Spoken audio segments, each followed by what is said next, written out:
The '66 strike and march grew out of the frustration, the long years of difficult labor in the fields, desperate working conditions, low wages, averaging probably 40 cents an hour, and the labor organizing efforts in California resulting in people thinking that maybe something like that could happen in Texas and they could form some workers' organization, a union.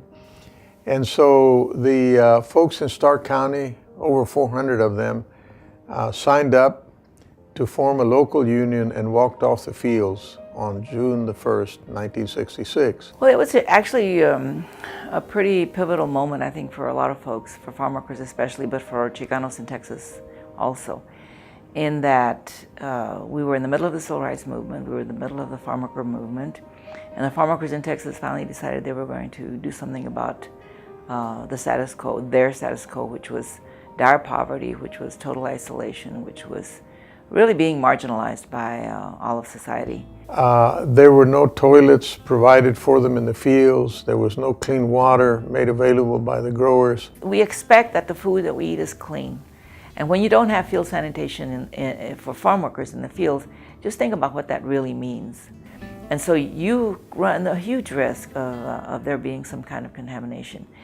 So it's not only important for consumers, but it's very important for farm workers. Farm workers have the highest numbers of UTIs, urinary tract infections, than any other person because they don't have access to field toilets. Well, we had a series of events to commemorate the time when the marchers arrived here in San Antonio on August the 27th, 1966. I have been meeting and talking and encouraging organizations and individuals to join us to remember this event that happened 50 years ago, but making a real clear point that this was a historic moment that has been forgotten, and but apparently it hasn't, because a lot of people showed up on Labor Day this year.